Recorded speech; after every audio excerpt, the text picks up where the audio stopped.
kutulinda. Ikindi ndashimira Imana kuko turi mu nzu bwayo. La pili, ninashukuru Mungu kwa sababu bado tuko katika neema yake. Ndashimira Imana yo mu ijuru yabanye nanje. Ninamshukuru Mungu ambaye amekuwa nami mu rugendo natoye go kuza mva mu Bugande nza hano. Kwa msafara ama kwa safari ambayo nimekuwa nayo kutoka huko UG.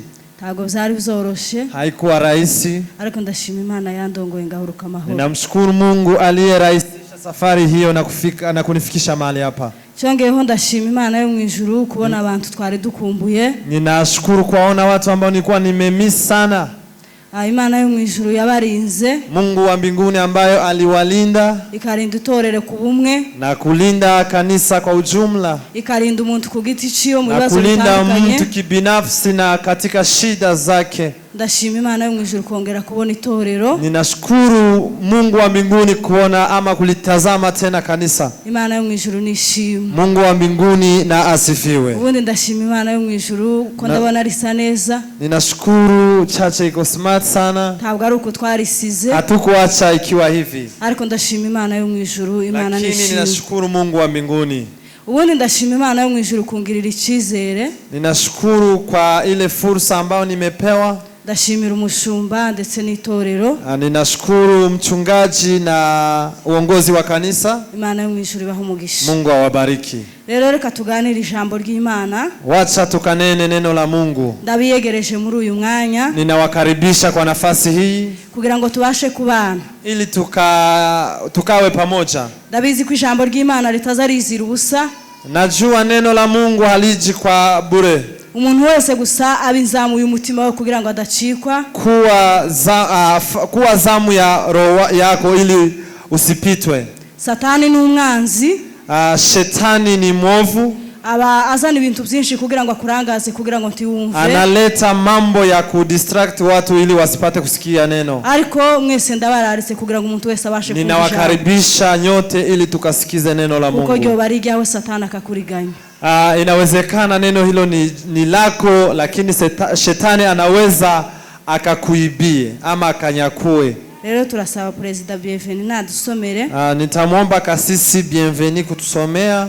Nasome Yakobo.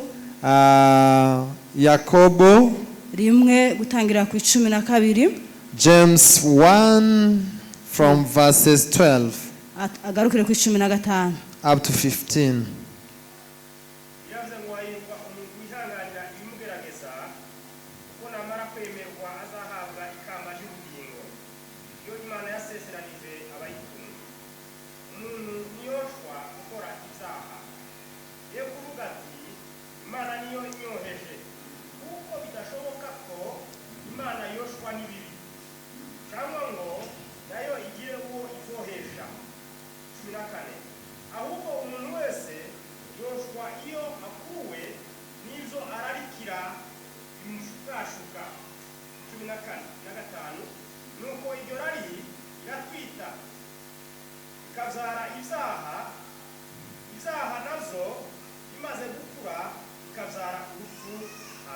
Amen.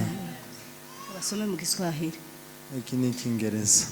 Sawa, nta kibazo, musobanuza arahari. Rero tugiye kuganira ijambo ry'Imana. Tunaenda kuzungumza neno la Mungu. Umwanya mutoya, kwa muda mchache. Tugiye kuganira hejuru yo kwihangana. Tunaenda kunena neno ambalo ni kuvumilia ama kustahimili. Tugiye kuganira hejuru yo kwihangana. Kustahimili ama kuvumilia. Umuntu wese aja kwihangana yihanganiye ari mu kibazo. Mtu anastahimili ama anavumilia akiwa kwa shida ama akiwa kwa mapito fulani. Nico gihe umuntu azabasha kwihangana. Huo ndio wakati kuvumilia inazirika. Ndagira ngo nimvugo twese twumvikana kwihangana. Ni jambo ambalo kila mtu anasikia. Tugiye kuvuga hejuru yo kwihangana mu buryo bwa gikristo. Tunaenda kuzungumza kustahimili ama kuvumilia kwa njia ya Ukristo. cyangwa se mu rugendo rwo kuja mu ijuru, au katika safari ya kwenda mbinguni. Iri jambo liratubwiye hano mu gitabo cha Yakobo. Neno hili limetuambia katika kitabu cha Yakobo, ngo hahirwa umuntu wihanganira ibimugerageza. heri mtu ambaye anastahimili majaribu. Kuko namara kunesha, maana baada ya kushinda azahabwa ikamba ry'ubugingo, atapewa taji la uzima. Reka tuganire hejuru yo kwihanganira ibitugerageza. Wacha tukazungumzie kwa ajili ya kuyastahimili majaribu ama majaribio muri uru rugendo ruja mu ijuru, kwa safari ya kwenda mbinguni. Kubera ko rurimo ibibazo byinshi, maana kuna shida mingi, rurimo intambara nyinshi, vita ni nyingi mno. Ariko Biblia iravuze ngo uwo muntu wihanganira ibimugerageza. Lakini Biblia imesema yule ambaye anastahimili, Biblia iravuze ngo arahiriwe. Yeye ako na heri. Biratandukanye, ni tofauti. Twebwe umuntu yari mu kigeragezo, sisi mtu akiwa majaribuni, twebwe nk'abantu, sisi kama binadamu, muzamubanza mukareba mukavuga ngo siki kigeragezo yahuye naco, mukarenda mukareba ko banyirasenge. Tuna mtu akiwa kwa mapito fulani ama akipitia kwa majaribio, huwa tunapima, tunaangalia, je, jaribu hili ama mapito haya yametokana na nini? Tunaingia kwa familia kwanza. Abantu bakinjira bakagenda bakagera kure cyane. Tunafanya ukaguzi, tunafanya uchochezi, tunatafuta tukijaribu ili tupate suruhu. Bakagira ngo bashakisha icyo kigeragezo cyavuye, ili wapate kujua jaribu hili limetokana na nini. Ariko Yakobo yaravuze ngo abantu bari mu bigeragezo aravuga ngo barahiriwe. Lakini Yakobo yeye akasema ya kwamba wako na heri wale ambao wanapita katika majaribu. Ariko amahirwe y'ivyo bigeragezo nayo aratandukanye. Na heri ya majaribio hayo ama ya majaribu hayo aratandukanye, ni tofauti. Ibigeragezo biza mu buryo butandukanye, ibigeragezo bya Gikristo. Majaribu huja kwa njia tofauti. Hari ibigeragezo duhura navyo Imana ishaka kugucisha muri training kugira ngo uzosohoke mu kigeragezo ushitse. Kuna majaribu ambayo tunakumbana nayo sometimes yamesababishwa na Mungu mwenyewe, anataka upite katika jaribu hilo ili utakapostahimili ukavikwe taji. Ico kigeragezo abayumbe ntibogisengera, na jaribu hilo waombezi hawawezi wakaliombee. Ico kigeragezo Imana izikimara yonyine. Mungu mwenyewe huwa anamaliza jaribu hilo. Hari ibindi bigeragezo navyo duhura dutewe na Satani kubera ko turi hano mwisi mugame. Kuna majaribu mengine yanatokana na shetani. Hari ibindi bigeragezo navyo dushobora guterwa n'ivyaha vyacu. Kuna majaribu pia yanatokana na dhambi ama kumkufuru Mungu. Ariko Biblia iravuga ngo hahirwa uwihanganira ibimugerageza birwanya ubwami bw'Imana. Heri mtu ambaye anastahimili majaribio. Uwo muntu ngo namara kwemerwa, mtu huyo atakaye kubalika azahabwa ikamba ry'ubugingo, atapewa taji la uzima. Abazahabwa ikamba ry'ubugingo ni wale ambao watakaopewa taji n'abasohotse mu bigeragezo, ni wale ambao wametoka katika dhiki ama katika shida. Abantu ko baragwa ku rugamba, watu wanakufa huko vitani, barangiza bakiremera ingingo bonyine, na wanaanza kujiundia sheria. Abantu ko baragwa abandi batambutse, watu wanaanguka mahali ambapo wengine walipita. Yangiza defanda wengine akavuga ngo jewe ngo murabona ngo bisagenze gutya, na anaanza kujitetea ya kwamba imekuwa hivi na hivi. Ariko reka nkubwire, wacha nikuambie, ikintu cyakunaniye, kile ambacho kimekushinda, hari intsinda rubanza imbere yawe. Kuna hukumu mbele yako. Kuko hari abandi bahatambutsa. Kuna wale ambao walipita jaribu hilo. Kile cyakunaniye kizokubuza ijuru. Jambo ambalo limekushinda, hili ndilo litasababisha wewe ukose mbinguni. Kile cyakunaniye wananiye kwihanganira. Kile ambacho kilikushinda kuvumilia, hariho intsinda rubanza imbere. Kuna suluhu. Niyo mpamvu muririmbyi yavuze ngo ntaco tuzireguza. Hatuna sababu. Nta kintu na kimuzoza nuzireguza. Hauna sababu yoyote ambayo utakagerageza cyose uhaye ucamo. Katika mapito yote unayopitia. Ihangane niko birivuze. Vumilia. ikigaragaza cyose uhaye ucamo, jaribu lote ambalo unalipitia, intambara yose uhaye urwana, vita ambayo unapigana, urugamba urimo nimba ruremereye nimba rwose, vita ambayo unapigana iwe ni ngumu au ni rahisi, Biblia ibyisa amahirwe.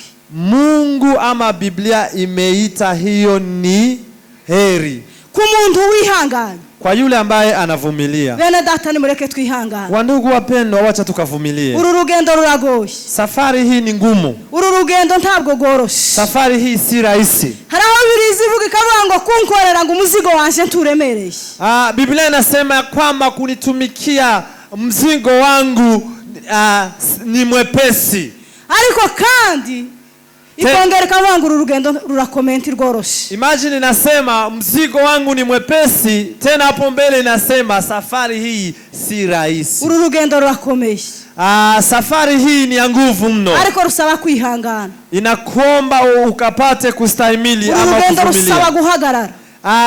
Safari hii inabidi ukapate kusimama. Ibigeragezo ni byinshi, Majaribu ni mengi, birizi ivuga ngo ntakiza sitaza kuza. hakuna jambo ambalo litakayozuia shida kutokea. Abantu bazagira ngo kwishira mu murimo w'Imana, bakagira gusa ngo nukwicara ukadamarara. Watu wanafikiria kufanya kazi ya Mungu ni kuketi na kustarehe, Nukugwana urugamba, ni kupigana vita. kandi uru rugendo Na safari hii rurakomeye, abantu ko baragwa ku rugamba mu gitondo na nimugoroba. si rahisi, watu wanaanguka uko vitani. Ikicerekana ko runo rugendo rugoye, Kile ambacho kinadhihirisha ugumu wa safari hii, kandi cyerekana ko rurimo intambara, na kile ambacho kinadhihirisha kwamba ina vita, kandi duhatugwana nabo mu bwami bwa Satani, na tunapigana na wale wa ufalme wa giza, kandi turi abagaciro cyane. na sisi ni wa thamani mno. Nuko mu bwami bwa Satani bavuye mu byizego, Sababu ufalme wa giza ulitoka kwa imani, niyo mpamvu baza bagaruka bakagwanya bari mu byizego, na huwa wanarudi wale ambao walianguka kutoka imani wakaingia katika ulimwengu wa giza. Huwa wanarudi ili wakapate kutuangusha sisi ambao tunasimama, nuko bazi ko bahomvye ikintu gikomeye, sababu walikipoteza kilicho cha thamani. bene data nimukomeze ico mwahawe. Wandugu wapendwa, walishika ulicho nacho. Umwanzi arahagaze, Adui ako makini, ariko nimuhagarare mushikame mu Rwanda urugamba. simama imara. Bibiliya yavuze ngo ivyerekanye ibigeragezo n'ibishuko nibyo biza bigusha abantu. Yale ambayo yanadhihirisha majaribu huwa ndio yanaangusha watu. Abantu baguye bari mu bigeragezo ngo bagasaba bakagwishwa n'ibishuko. Watu wakiwa katika majaribu, kuna vile bishuko haja niki ijyo riratambutse tawo menya byose gananje sindi Yesu.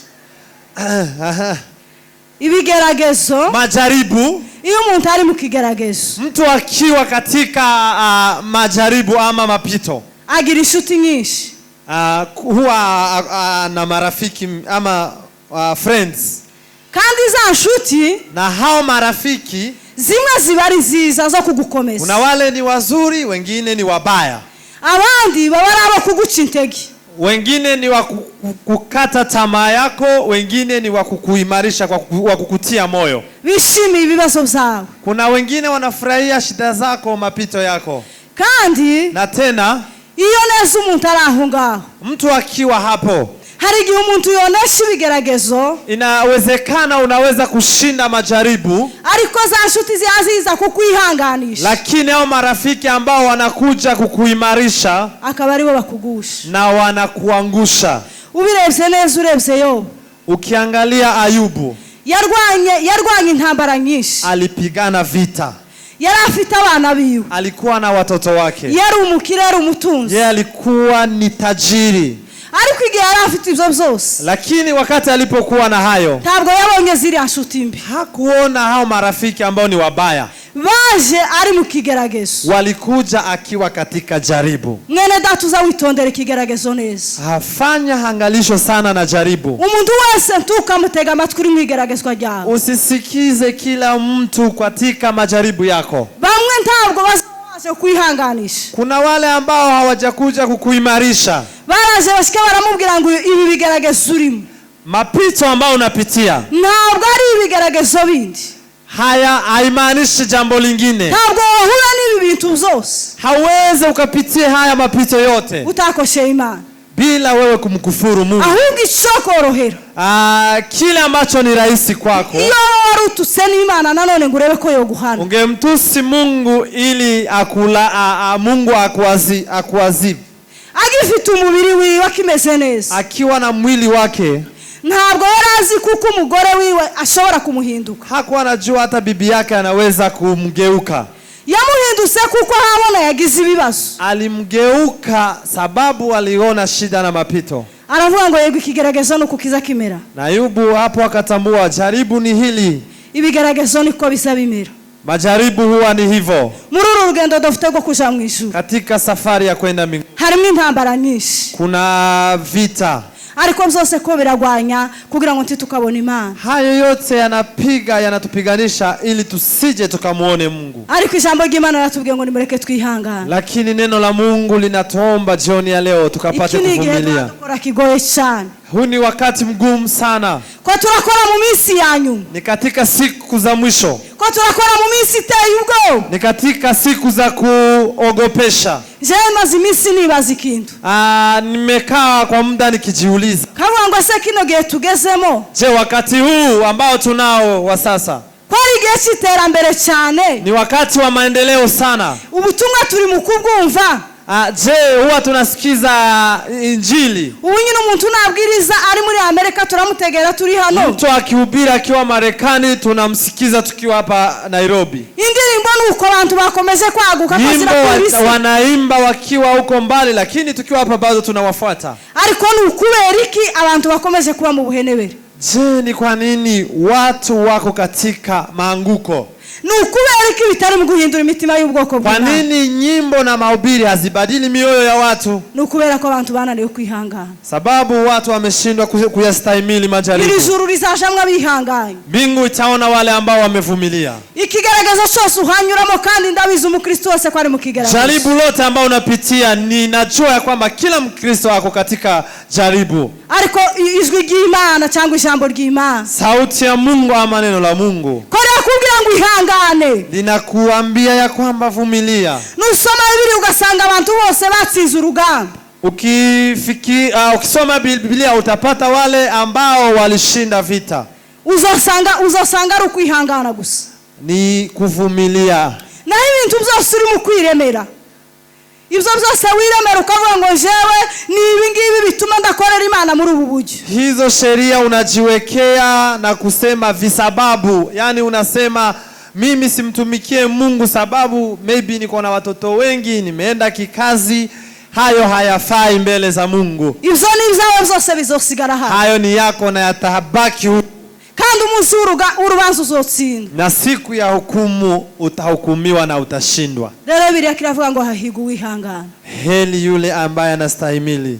Kandi Biblia kiravuga ngo umuntu niyoshwa gukora icyaha, na mtu ambaye atakayedanganywa kutenda dhambi, ngo ye kuvuga ngo Imana ubwayo ni imwohesha, asiseme ni Mungu ambaye amenidanganya, kuko ngo bidashoboka kuko Imana ubwayo ikora icyaha. Haiwezekane Mungu aweze akatende dhambi. Niko bidashoboka kuko igira uwo yorusha mu cyaha. Ni vile vile haiwezi ikakudanganye wewe ukafanye ama ukatende dhambi. Mureke tuve mu byaha, tutoke katika dhambi. Mureke tuve mu byaha tuke kwiremera ingingo. Tutoke katika dhambi. Mureke twemere Yesu Kristo nk'umwami n'umukiza. Wacha tukampokee Yesu kama mfalme na mkombozi. Iki ni igihe kigoye cyane, ni igihe cy'intwara. Ni wakati mgumu sana. Ni igihe cy'intwara, n'intwara izaguye ku rugamba. Ni wakati ambapo mashujaa wanaanguka vitani. Ariko nimureke duhaguruke turwane urugamba. Wacheni tukasimame na tukapige vita ya imani. Tachuzireguza hauna sababu yoyote. Tachuzireguza mwene data. Hakuna jambo ama sababu ambayo utailetea Mungu. Jambo ry'Imana riratubwiye ngo icurimo cyose, chochote unapitia, urugamba uhaye urwana rwose, vita ambavyo unapigana, ijambo ry'Imana akirakubwira ngo ihangane. Neno la Mungu linasema imarika na uvumilie. Ihangane, vumilia. Ejo heza hawe na habihangane. Siku za usoni zako ni za thamani. Hawe ubuzima busanzwe, katika maisha ya kiasili, ababaho neza n'abagera ku bikomeye, wale ambao wanaishi maisha mazuri na kufikia maono yao, n'abihanganye, ni wale ambao wamevumilia. Abantu nibareke kunanirwa. Watu waache kukata tamaa. Abantu bari mu guterana bagasirimba ariko bakananirwa kwihanganira ibigeragezo. Watu wanaweza chezea Mungu na kukusanyika, lakini wanashindwa kupigana vita. Turi mu kugwibwa ijambo ry'Imana, tunaambiwa neno la Mungu, ariko ibigaragaza bitugerageza mu rugendo rwo kuja mu ijuru, lakini majaribu yanatuzoofisha kwa safari ya kwenda mbinguni, tukananirwa kuzihanganira na tunashindwa kustahimili. Niye mpamvu tutihanganira ibigeragezo? Je, kwa nini tusivumilie majaribuni? Niye mpamvu tutunze Biblia tuzisoma ariko tutihanganira ibigeragezo? Kwa nini tunazo Biblia tunasoma lakini hatushindi vita? Na Yesu ubwiwe yaragerageshwa ari umwana w'Imana. Hata Yesu mwenyewe alijaribiwa.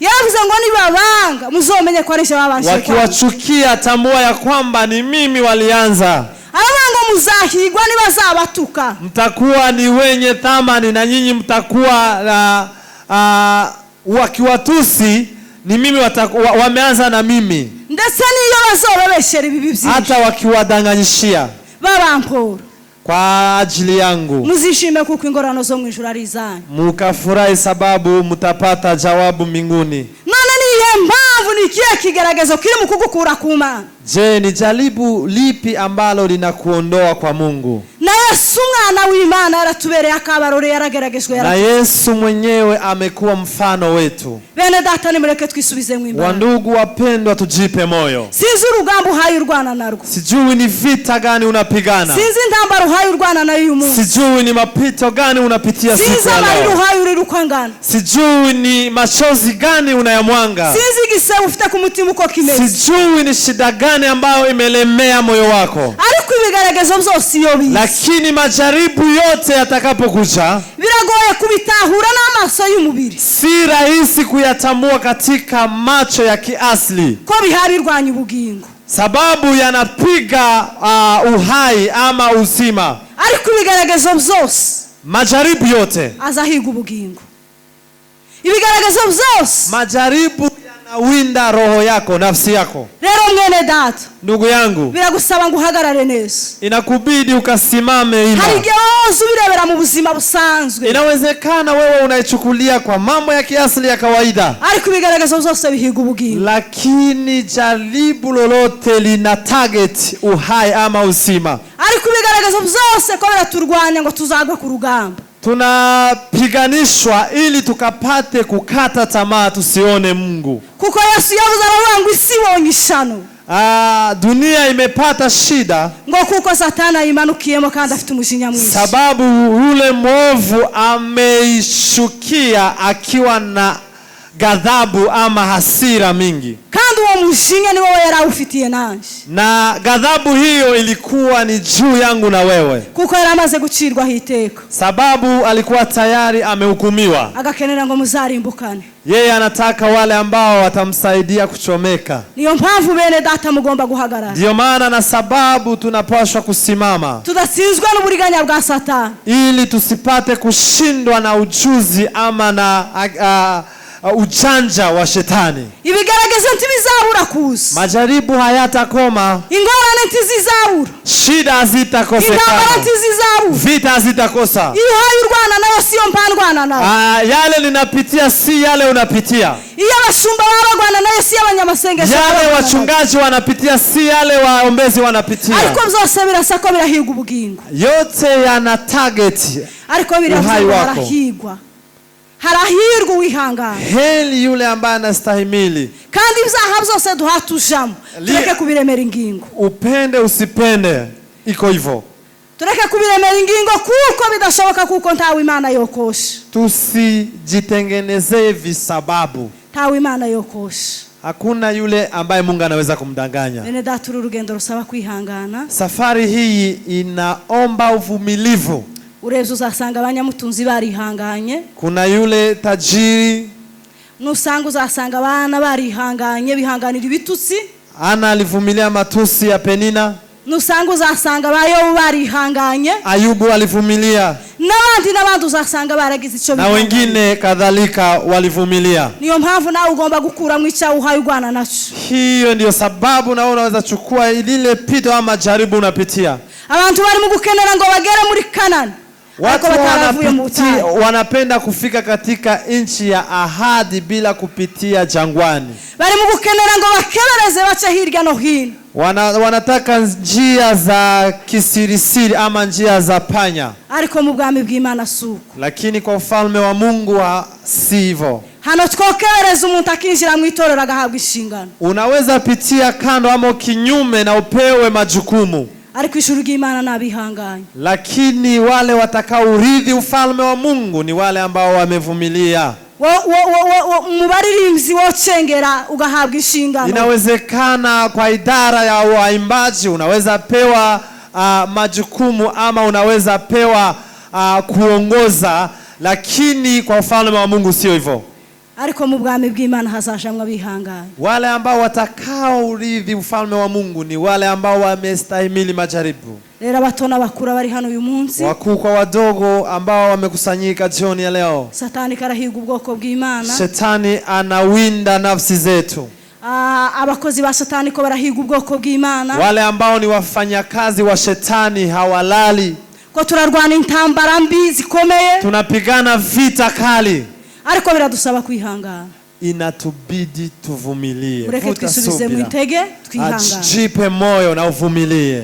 Jambo ry'Imana litugezeho litugira ngo aho umuntu wese neno la Mungu limekujia likukwambia hana muri ubuzima busanzwe katika maisha ya kawaida ama ya kiasli wochika intege unaweza kukata tamaa ama kukata moyo. Ariko jambo ry'Imana riravuze ngo nitwihangana. Neno la Mungu linasema vumilieni. Turangije tubabwira ngo nitwihangana. Tunatamatisha tukiwaambia vumilieni. Kugira ngo tuzataha ubwami bw'Imana. Ili tukaurithi ufalme wa Mungu. Biragatsindwa gutangira urugendo nturusoza. Isiwepo kuanza safari na kutokuitamatisha ama kuiachia katikati. Ariko mwihangane tuzasoza urugendo. Vumilieni na tukapate kuitamatisha safari. Kuko hariho nabandi bihangana bibagerageza. Maana kuna wale ambao waliyastahimili majaribu. Natwe biradusaba kwihangana. Inatubidi tuvumilie. Ko turakora mu gihe cyanyuma cy'intwara. Huu ni wakati wa mwisho. Intwari zaguye ku rugamba. Mashujaa wanaanguka vitani. Ariko biradusaba kwihangana. Inatubidi tukavumilie. Banyamasengesho bihangane. Waombezi mkapate kuvumilia. Abashumba bihangane. Wachungaji vile vile. Abaririmbyi bihangane. Waimbaji hivyo hivyo. Umuntu wese kugiti cye yihangane. Kila mmoja wetu akapate kuimarika na kuvumilia. Kugira ngo tuzataha ijuru. Vuta subira ili tukapate kurithi ufalme wa Mungu. Jambo ry'Imana nituganze. Pokea neno la Mungu, makofi mazuri kwake. Makofi mazuri.